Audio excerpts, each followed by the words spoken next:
ମହତାବ ଉଚ୍ଚ ବିଦ୍ୟାଳୟ ପରିସରରେ ପାଳିତ ହୋଇଯାଇଛି ଜାତୀୟ ସମର ଶିକ୍ଷାର୍ଥୀ ବାହିନୀ ଦିବସ। ସ୍କୁଲର ପ୍ରଧାନ ଶିକ୍ଷକ ଦେବେନ୍ଦ୍ର ମଲ୍ଲିକ ଅଧ୍ୟକ୍ଷତା କରିଥିବା ବେଳେ ମୁଖ୍ୟ ଅତିଥି ଭାବେ ବ୍ଲକ ଉନ୍ନୟନ ଅଧିକାରୀ ଦିଲ୍ଲୀପ କୁମାର ଷଡ଼ଙ୍ଗୀ ଯୋଗଦାନ କରିଥିଲେ। ସମ୍ମାନିତ ଅତିଥି ଭାବେ ବରିଷ୍ଠ ସାମ୍ବାଦିକ ପ୍ରସନ୍ନ ତ୍ରିପାଠୀ, ବିଦ୍ୟାଳୟ ପରିଚାଳନା କମିଟିର ସଭାପତି ନବଘନ ପରିଡ଼ା, ସାମ୍ବାଦିକ ଦିଲ୍ଲୀପ କୁମାର ଧାଉଡ଼ିଆ, ସାମ୍ବାଦିକ ପ୍ରଦୀପ କୁମାର ନାୟକ, ସାମ୍ବାଦିକ ସିଦ୍ଧାର୍ଥ ବଳବନ୍ତ ରାୟ ପ୍ରମୁଖ ଯୋଗଦାନ ଦେଇଥିବା ବେଳେ ଏନ୍ସିସି ଛାତ୍ରମାନଙ୍କୁ ଶୃଙ୍ଖଳାବୋଧ, କର୍ତ୍ତବ୍ୟ ତ୍ୟାଗ, ଦେଶାତ୍ମବୋଧ, ପ୍ରତିବଦ୍ଧତା ଭଳି ଅନେକଗୁଡ଼ାଏ ସମ୍ପର୍କରେ ବିସ୍ତୃତ ଭାବେ ବର୍ଣ୍ଣନା କରାଯାଇଥିଲା।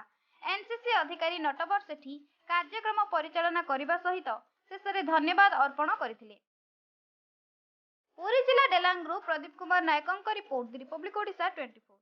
ଖ୍ୟାତି ଯେଉଁ ଆମ ଦିବସ ଆଜି ପାଳନ କରାହେଉଛି, ସେଥିରେ ପିଲାମାନଙ୍କୁ ଆମେ ମୁଖ୍ୟତଃ ଏକତା ଆଉ ଶୃଙ୍ଖଳା ଜ୍ଞାନ ଶିକ୍ଷା ଦେଉଛୁ ଏବଂ ଏଇ ଯେଉଁ ଶିକ୍ଷାଟାକୁ ସେମାନେ କିପରି ସାମାଜିକ କ୍ଷେତ୍ରରେ ପ୍ରୟୋଗ କରିବେ, ଭବିଷ୍ୟତ ଜୀବନରେ ସେଇଟା କେମିତି ଆମର କାମରେ ଆସିବ, ଦେଶ ହିତରେ ଲାଗିବ, ସେ ସମ୍ବନ୍ଧରେ ଆମେ ବହୁତ ଗୁଡ଼ିଏ ଆଲୋଚନା କଲୁ ଏବଂ କିଭଳି ଭାବରେ ଆମର ସୈନ୍ୟବାହିନୀରେ ଯୋଗ ଦେବା ପାଇଁ ସେମାନଙ୍କୁ ଯେଉଁ ପ୍ରିଫରେନ୍ସ ଅଛି ସେ ବିଷୟରେ ମଧ୍ୟ ଆଲୋକପାତ କରାଗଲା।